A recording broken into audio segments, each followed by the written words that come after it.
Bonjour à toutes et à tous et bienvenue dans ce tutoriel qui va être une mise à jour d'un tutoriel qui a déjà été effectué concernant la création d'un diaporama en HTML, CSS et JavaScript sans aucun framework, sans jQuery, sans rien.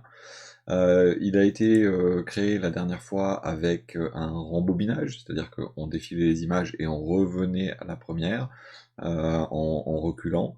Bien cette fois-ci on va faire un défilement infini, c'est-à-dire que on va aller toujours dans le même sens.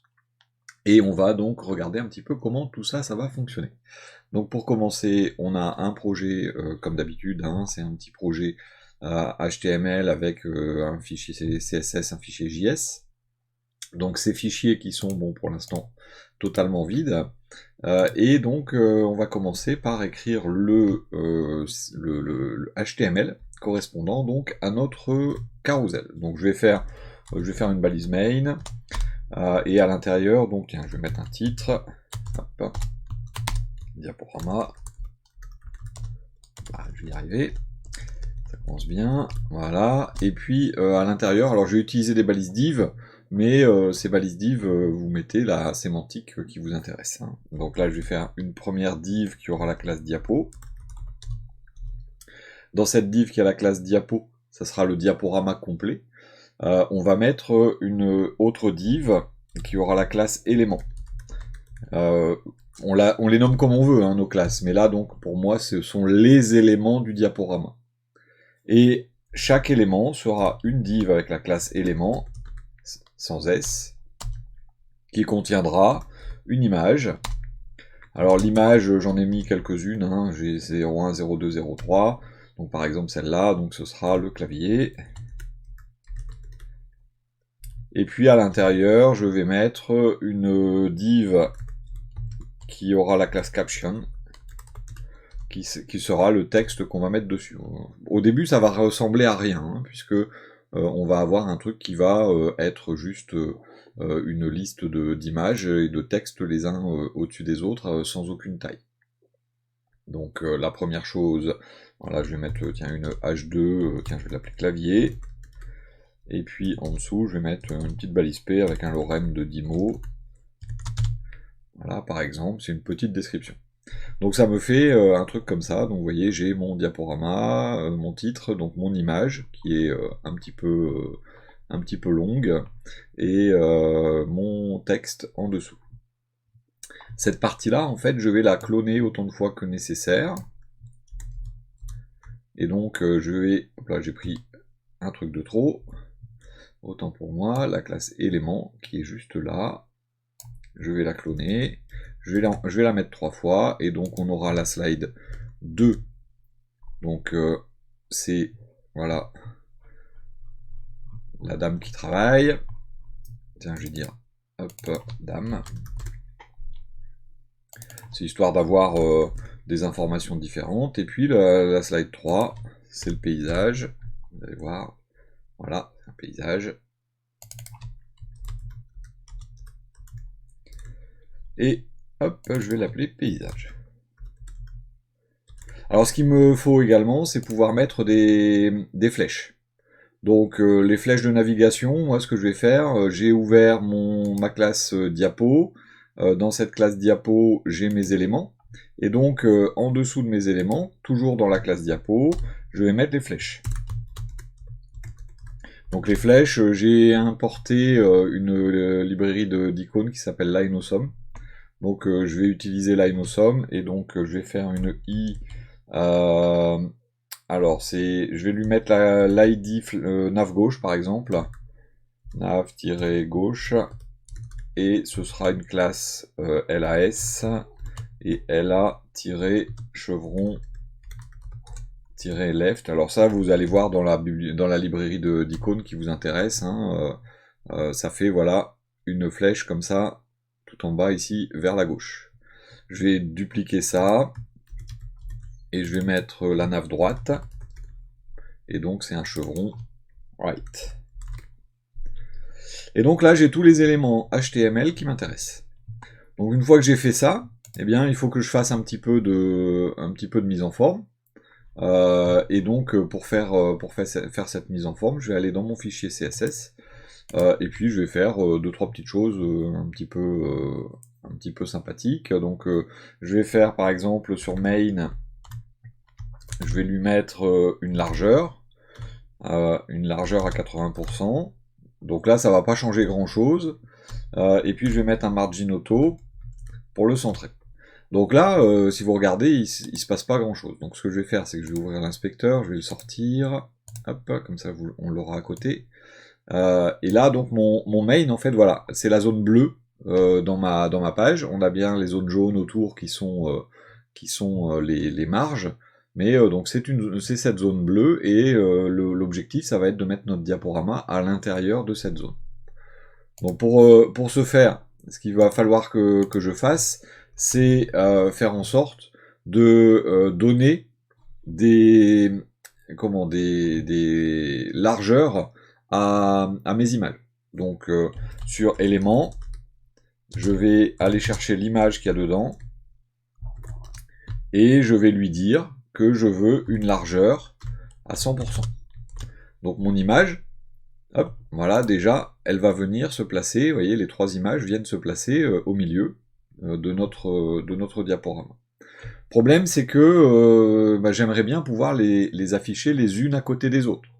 Pour les afficher les unes à côté des autres, il faut que sur leurs parents éléments, je fasse une flexbox. Donc je vais faire une flexbox, display flex, et donc elles se mettent côte à côte. Le problème, c'est qu'elles font plus 100%.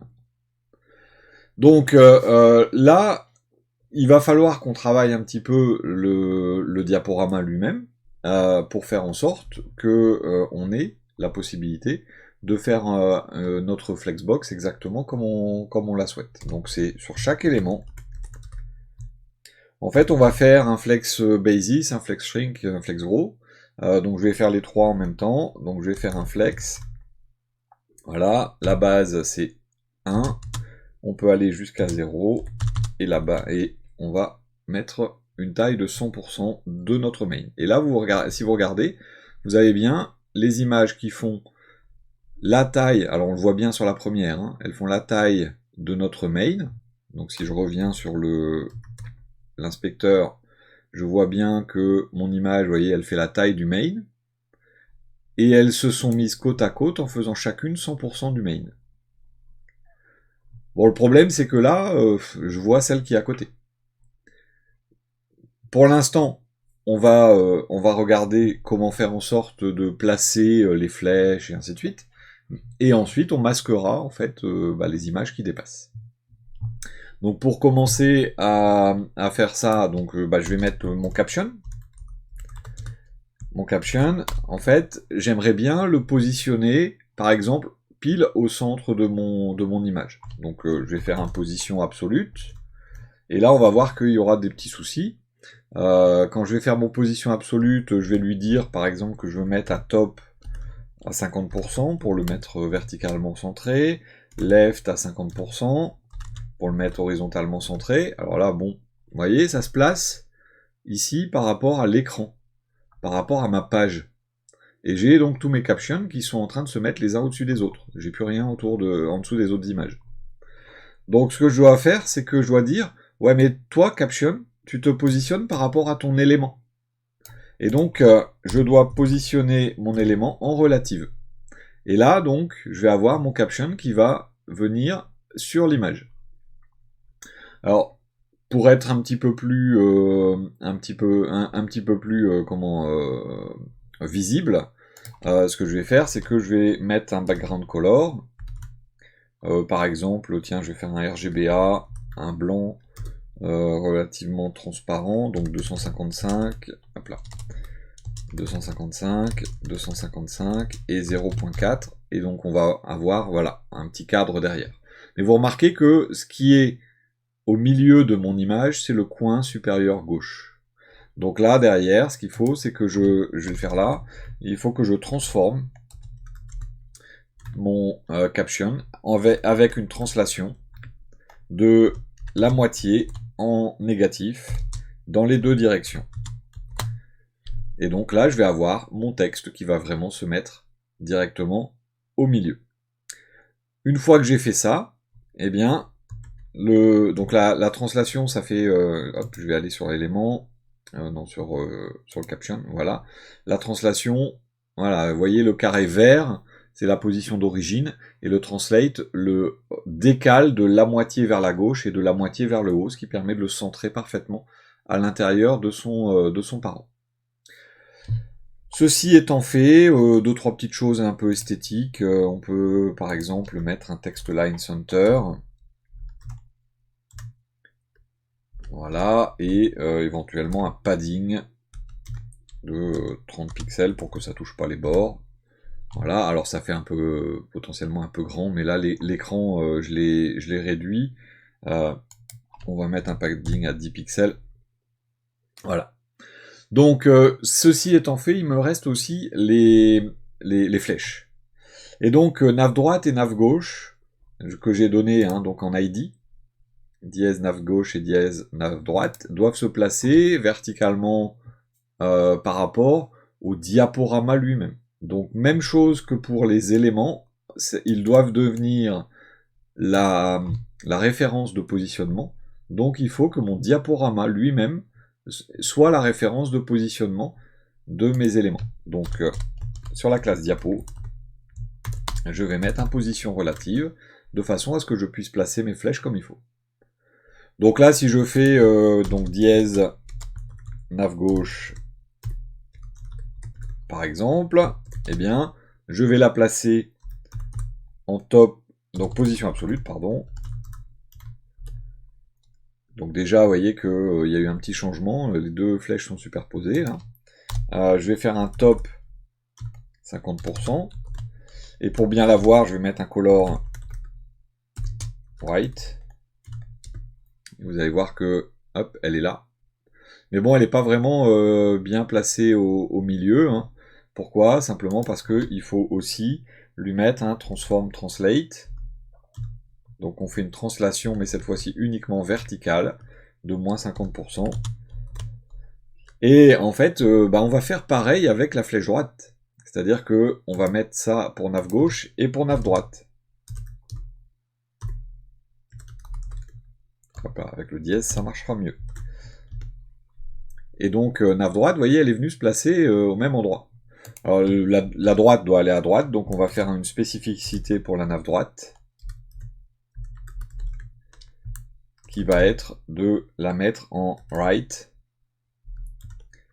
à 0, par exemple. Et donc, si je mets right 0, voilà, je la retrouve côté droit de mon diaporama. Donc, j'ai un diaporama qui est prêt. Maintenant, la dernière chose à faire, c'est de masquer ce qui dépasse. Et donc, à partir de là, je vais dans Diapo et je lui mets un Overflow Hidden. Et là, je n'ai plus qu'une seule et unique image. Donc ça, c'est la partie donc mise en œuvre du diaporama. Alors, ce que je peux faire également, c'est pour les flèches, si je les veux un peu plus grandes, je vais faire un font size. Par exemple 3 rem. Et voilà, j'ai des flèches un peu plus grandes. 3 c'est peut-être beaucoup, je vais mettre 2. Voilà, et donc j'ai mes flèches. Et puis pour symboliser le fait qu'on peut cliquer dessus, cursor pointer, et donc quand je vais mettre mon pointeur dessus, j'ai la petite main. Voilà mon diaporama qui est prêt à être mis en œuvre depuis mon JavaScript maintenant. Et c'est là le gros morceau. Le gros morceau de mon JavaScript, c'est enfin de mon carousel, c'est le JavaScript. Alors la première chose que je vais faire, c'est que bon, je vais définir dans mon JavaScript un certain nombre de variables globales.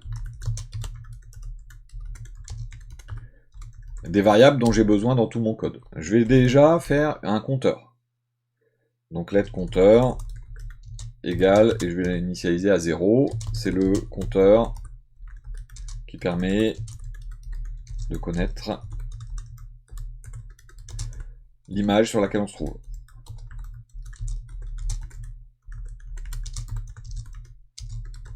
Donc en fait, 0, c'est la première image, 1 c'est la deuxième, et ainsi de suite. Ensuite, je vais ajouter un certain nombre d'autres variables, qui vont être des variables qui contiendront un timer pour savoir combien de temps va durer la transition, en fait, enfin stocker justement cette transition, puisqu'on va faire défiler, et on va faire défiler toutes les X secondes, on va également stocker les éléments, et ainsi de suite. Donc je vais définir, j'en ajouterai au fur et à mesure, un timer donc pour stocker les transitions, on va stocker les éléments, on va également donc stocker les, je vais appeler ça les slides. Après, on regardera pour en ajouter d'autres. Ensuite, hop là, j'ai oublié le point virgule. Ensuite, ce qu'on va faire, c'est qu'on va s'assurer que le DOM est chargé, parce que si on manipule le DOM sans s'assurer qu'il est chargé, alors j'ai mis defer hein, sur le script, donc il est chargé après le DOM, mais bon, on ne sait jamais. Donc window onload, je préfère personnellement le mettre systématiquement. Et donc là, le DOM est chargé. Je vais récupérer le diapo. On récupère le diaporama. Donc le diaporama, c'est, on va faire un const diapo égale document.querySelector et .diapo. Bon, on aurait pu mettre un ID, enfin bon, peu importe, hein, après vous adaptez à votre propre code. Derrière, on va récupérer les éléments. Document query selector. Alors pourquoi quand je récupère les éléments de cette façon-là, avec une classe et avec une variable globale?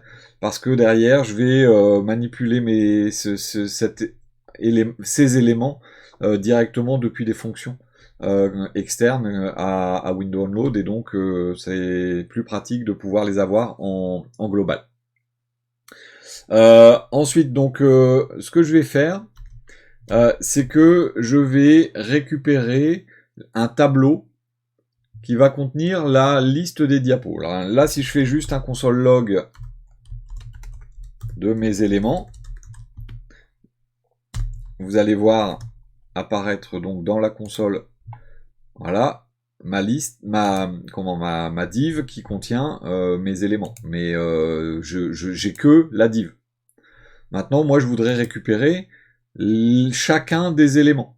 Donc j'aurais pu faire un query selector all, mais bon, étant donné que j'ai déjà récupéré les éléments, eh bien, je vais utiliser slides, et je vais faire dans slides un tableau depuis les enfants de mes éléments. Et donc là, si je fais un console.log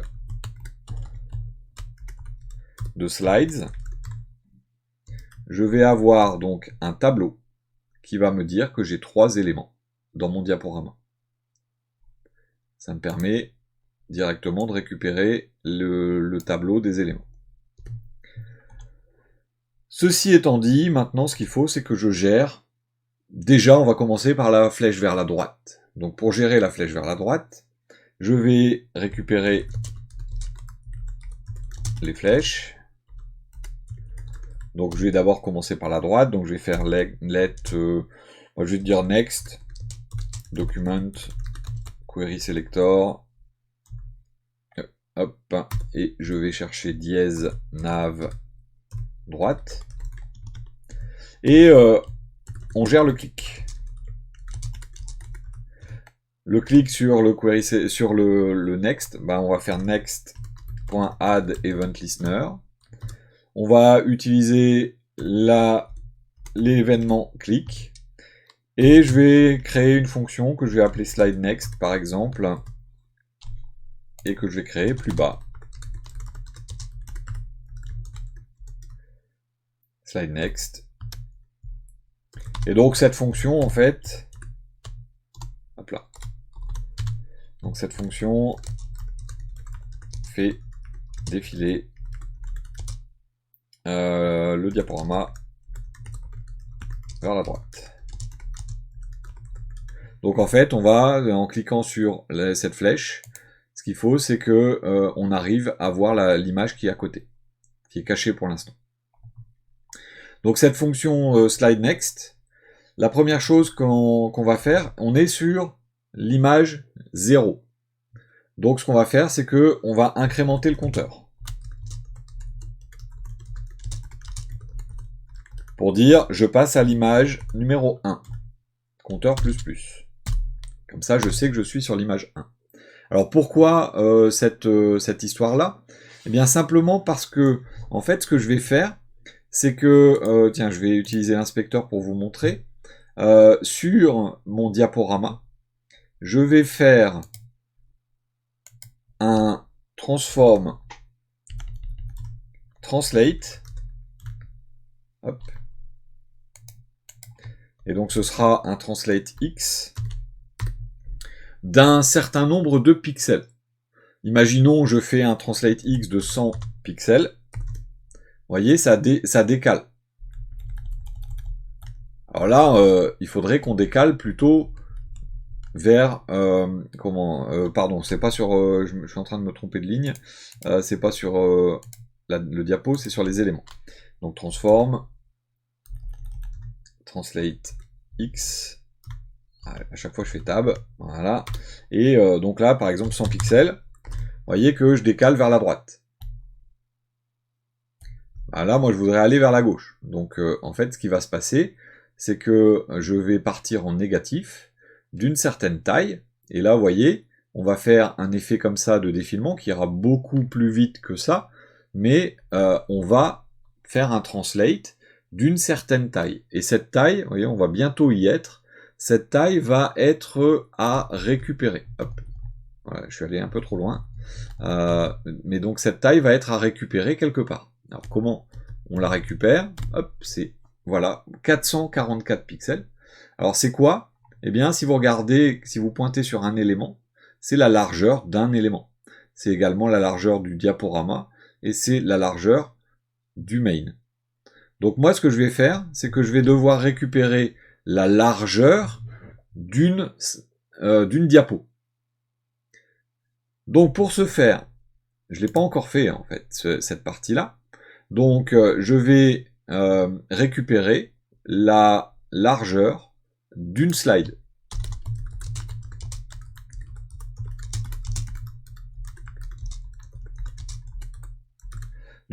Et donc, hop, je vais ajouter une variable globale que je vais appeler slide width, par exemple. Et là, qu'est-ce que je fais? Eh bien, je fais slide width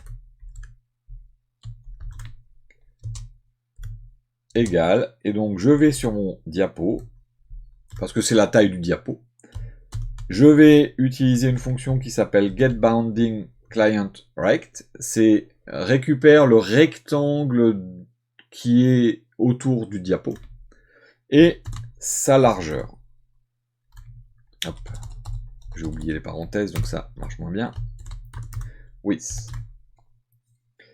Et donc là, maintenant, avec slide width, j'ai la possibilité, par exemple là, si je fais un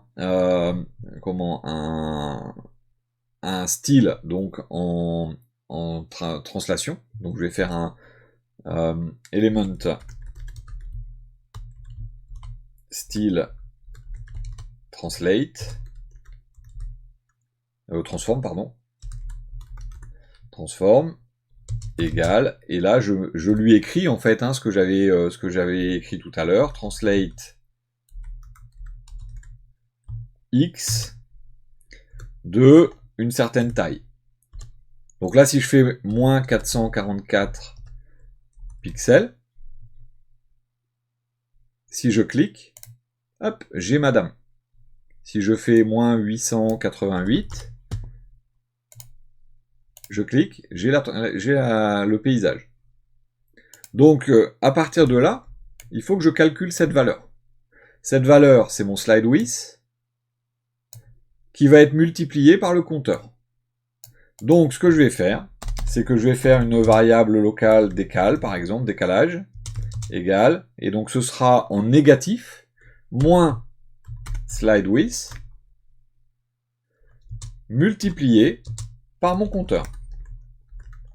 Et ce que je vais faire, c'est que au lieu d'écrire comme ceci, moi je vais injecter une variable avec les backticks, et je vais faire un translate x, et j'injecte à l'intérieur $accolade décale, et je mets mon pixel. Et une fois que j'ai fait ça, je clique, j'ai bien ma deuxième, je clique, j'ai bien ma troisième. Après, si je clique, j'ai des décalages, donc j'ai pas géré la fin. Mais vous voyez que ça fait déjà le job. Bon, ce qui pourrait être sympa, c'est quand même d'avoir une transition. Donc, ce que je vais faire, je vais pas la faire en CSS, vous comprendrez pourquoi tout à l'heure. Sur mes éléments, je vais faire style transition. Et on va faire par exemple une transition sur 1 seconde en linéaire. Et là, si je clique maintenant, hop, ça fait défiler. Je clique, ça fait défiler. Puis j'arrive à la dernière, ça défile encore. Alors là, je ne vois pas, mais si je reclique encore, la flèche est toujours là, je la vois plus parce que voilà, elle est là. Si je défile encore, ça marche encore. Hein.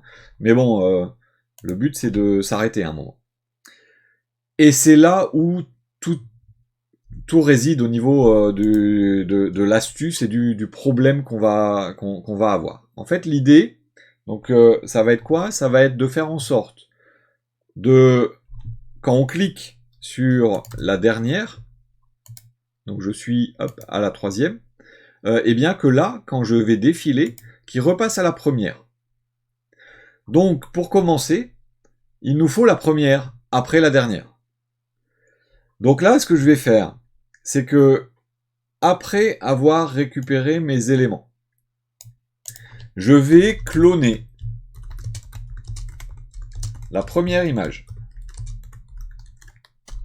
Donc pour ce faire, alors let first image égale, et je vais faire elements. Je vais aller chercher le first element child, le premier élément enfant. Et je vais lui dire, tu me le clones. Clone node true. Donc le deep, le true, c'est pour récupérer toute l'arborescence de l'image. Alors là, je vais temporairement enlever, pour que vous voyez bien, je vais temporairement enlever le overflow hidden. Comme ça, vous voyez, on voit bien là. Donc on a bien, pour l'instant, nos 3 images. Et ce que je vais faire, c'est que après avoir cloné de cette façon, on injecte le clone à la fin du diapo. Et donc là, je vais faire un elements et je vais faire un happen child. Je vais lui dire, tu mets à jour les enfants et tu mets dedans la première image.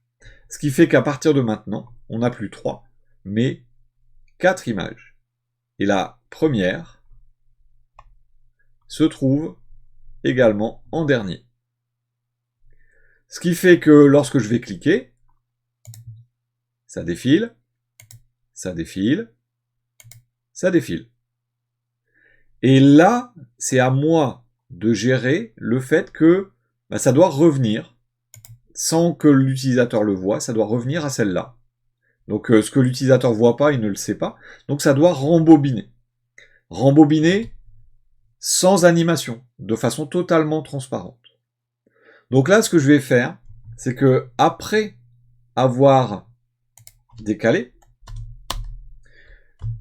on attend la fin de la transition et on rembobine de façon cachée. C'est-à-dire qu'on revient à la première. Et pour ce faire, donc, attendre la fin d'une animation, c'est un setTimeout. Dans mon setTimeout, je vais avoir une fonction que je vais écrire et je vais surtout avoir un timer. 1000 parce que j'ai fait une transition d'1 seconde. Ça doit être le même nombre que là. D'accord? Et là maintenant, qu'est-ce que je vais faire? Eh bien, je vais vérifier si mon compteur est plus grand ou égal au nombre de slides. Slides.length et moins 1 parce que on commence à 0. En gros, si mon compteur a dépassé la fin, je remets mon compteur à 0, et là, je dois rembobiner visuellement. Eh bien, je vais enlever la transition. Elements.style.transition. C'est pour ça que j'ai pas mis ma transition dans mon CSS. Je l'enlève de mon CSS. Et je fais un elements.style.transform. Et je remets le translate x à 0. Alors là, je mets 0. Et donc, ça fait quoi? Regardez, je vais à la 2, puis je vais à la 3, puis je vais à la dernière. Et une fois que c'est fini, paf, il est revenu au début. Et donc, je peux continuer à défiler. Et l'utilisateur ne se rend pas compte qu'en fait, on a rembobiné notre diaporama. Donc là, maintenant, si je remets mon overflow hidden comme ceci, eh bien, j'ai l'impression que je passe systématiquement d'une image à l'autre, complètement de façon totalement naturelle. Ah, il y a un truc qui marche plus. Il y a eu un petit bug là au niveau du rembobinage, je sais pas pourquoi. Ah, donc ça fonctionne sans problème. Donc au niveau du code, vous voyez que on attend donc la fin de la transition et on cache un truc, c'est-à-dire qu'on enlève la transition et on revient à 0. Et l'utilisateur, lui, il le verra pas spécialement, il verra juste que on défile tout simplement. On va faire donc la flèche maintenant previous. Donc la flèche gauche, la flèche oui gauche, prev, pas prec, previous, donc ça sera nav gauche. Alors je mets du français de l'anglais, désolé. Voilà, et donc on va faire exactement le même principe, c'est-à-dire que ce sera prev add event listener, mais c'est pas slide next, ce sera slide prev. Et là, il faut que je fasse ma fonction. Donc pour faire ma fonction, pareil, function slide prev, hop, cette fonction là, fait défiler le diaporama vers la gauche. C'est bien ça, l'autre c'était vers la droite, c'est bon. Donc là, on va faire exactement le même, la même chose, on décrémente le compteur. En fait, décrémenter le compteur, c'est exactement le même principe, compteur moins, c'est pour savoir où on se trouve. Derrière, eh bien, on doit utiliser également, même chose, on doit faire la transition. Donc, j'ai juste copié la ligne. Vous allez voir qu'on va automatiser tout ça après. Et là, par contre, avant de faire le décalage, on va vérifier si on est à la première. Donc, si on est à la première, ça veut dire que compteur est inférieur à 0. Parce qu'on vient de le décrémenter, on est à la première, c'est le numéro 0. On le décrémente, ça fait moins 1. Et là, il va falloir qu'on le remette à la dernière. Donc, ce sera compteur égale slides.length moins 1, c'est-à-dire la dernière diapo. Et on doit faire le décalage. C'est-à-dire que on doit mettre en œuvre le décalage de rembobinage. Et donc c'est pareil, décale égale moins slide width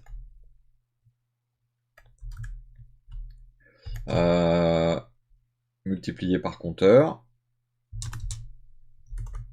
Je suis en train de le mettre là, mais en fait, comme je vais devoir le mettre ailleurs, ce que je vais faire, je vais le mettre avant. Voilà. Je vais le mettre avant parce que de toute façon, le décalage va être...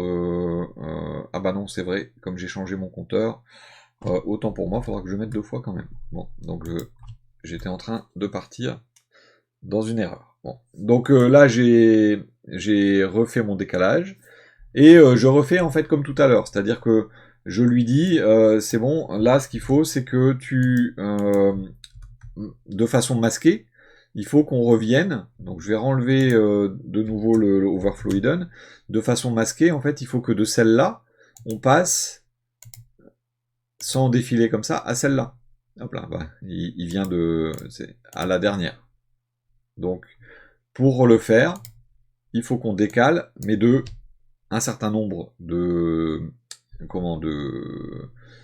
pixels, et donc c'est le fameux là translate décale,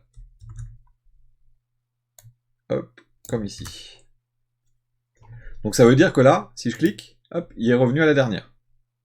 Mais il doit revenir à la dernière et défiler. Parce que là, sinon, ça marche moins bien. Et on n'a pas encore prévu la partie défilé. Là, si je fais ça, eh bien, je vais avoir un petit souci. Ce petit souci, c'est qu'il va ensuite faire le défilé un petit peu trop vite. On va voir. Hein. Et donc, je reprends en fait les 2 lignes qui sont là, parce que si je vais pas dans le if, il faut quand même que je fasse mon décalage. Donc, je fais exactement la même chose ici. Alors, pourquoi je le fais 2 fois? Vous allez voir. Hein. Là, donc, si je suis à la dernière, j'arrive ici. Là, je vais cliquer, ça va défiler. D'accord? Donc là, ça fonctionne. Mais quand je clique ici, il défile pas tout de suite. Il faut que je reclique. Donc c'est pas vraiment... il faut que je clique 2 fois quand je suis au début. Donc en fait, ici, ce qu'il faudrait, c'est que je rappelle slide prev. C'est-à-dire, je le rappelle. Je rappelle la fonction elle-même. C'est-à-dire que ça saute à la dernière et ça défile vers l'arrière. Sauf que regardez ce que ça fait si je fais ça. Il défile vers l'avant. Alors là, une petite astuce, vous faites un set timeout de slide prev et vous le décalez d'1 milliseconde. Alors c'est très con, hein, mais ça va fonctionner, regardez. Clic, clic. Donc là, on se dit, bon, bah, il y a un bug, hein, d'accord? Mais non, en fait, il part bien à la dernière et il redéfile. Donc si on voit pas, en fait, avec le overflow hidden, si on voit pas, eh bien, clic, clic, et là je vais partir à la dernière et je vais avoir l'impression que tout est allé directement comme il faut. Donc à partir de là, qu'est-ce qui s'est passé? Eh bien, j'ai supprimé avec ces lignes-là, j'ai supprimé l'animation et je saute à la dernière.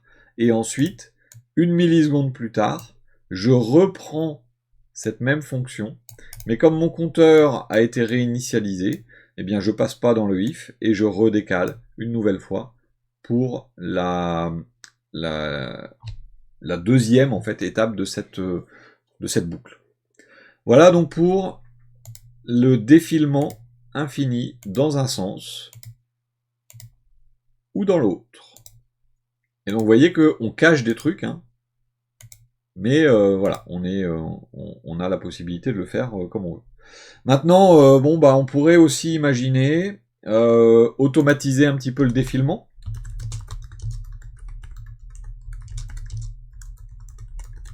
Donc automatiser le défilement, j'ai créé un timer, une variable globale timer. Bah ça c'est pour automatiser le défilement. Je vais dans timer faire un set intervalle.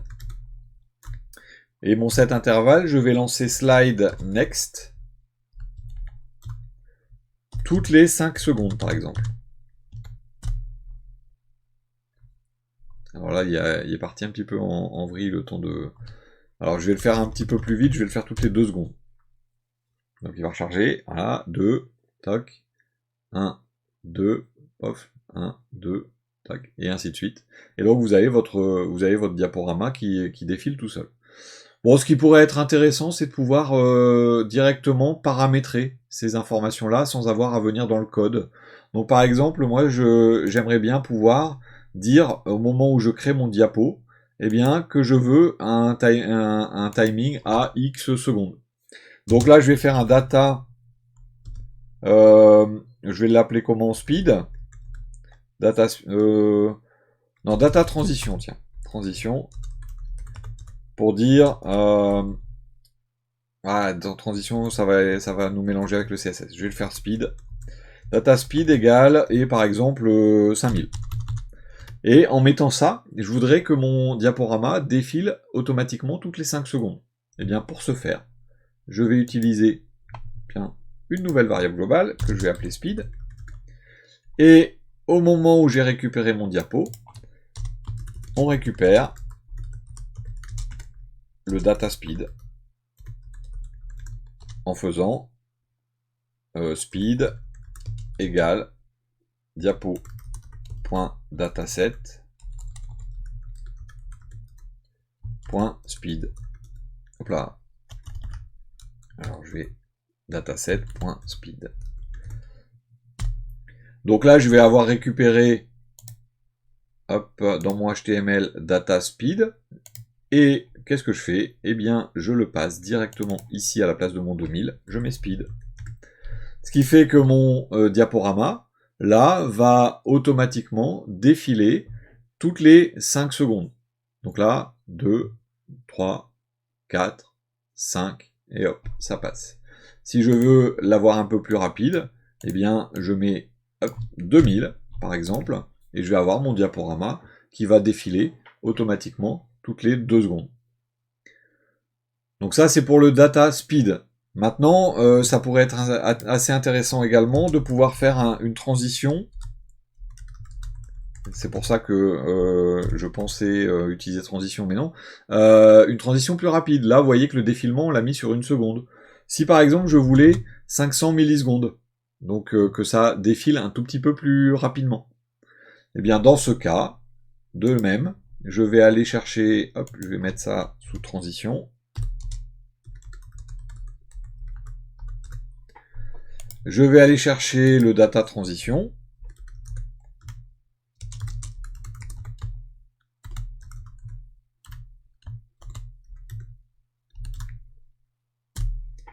Et ce data transition se trouve en fait directement ici au début de mes éléments. Là.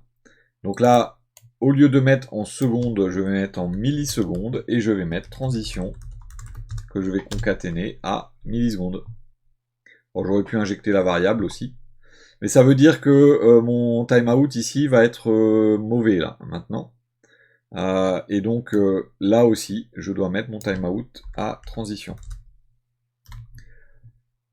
Et même chose au début de slide prev. Là, au lieu de 1 seconde, je mets en millisecondes. Et là, j'ai un diaporama qui défile toutes les 2 secondes et le changement de diapo se fait en 500 millisecondes. Si je veux que ça se fasse en 100 millisecondes, eh bien, je vais avoir un défilement très rapide. Et donc, je paramètre directement, depuis mon HTML, je paramètre les effets que je souhaite.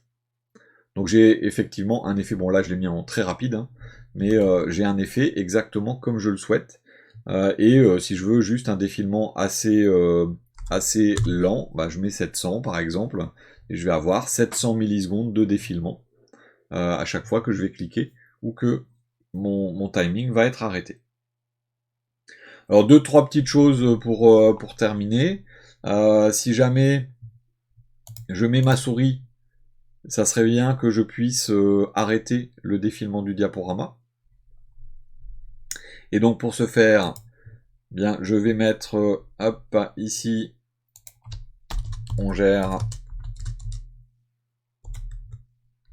l'arrêt et la reprise.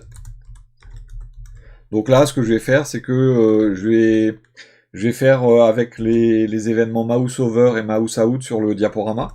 Donc diapo.add event listener mouse over, et je vais faire par exemple un stop timer. J'aurai une erreur pour l'instant parce que la fonction n'existera pas. Mouse out, quand la souris sort, start timer. Et donc mes fonctions stop timer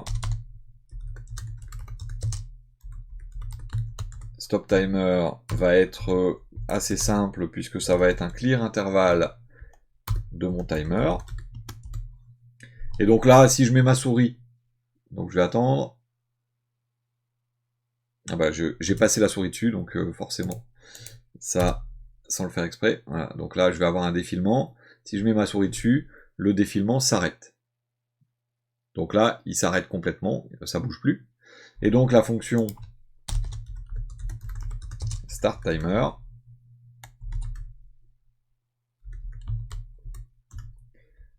elle va faire un timer égale set intervalle slide next virgule pas transition speed.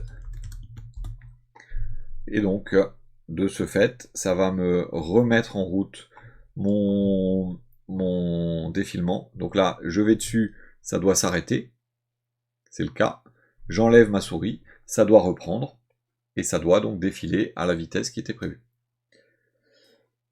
Voilà donc pour ce tuto qui nous a permis de compléter un petit peu le diaporama. Il y avait eu des questions sur comment je fais si je veux pas rembobiner et ainsi de suite. Donc voilà la réponse.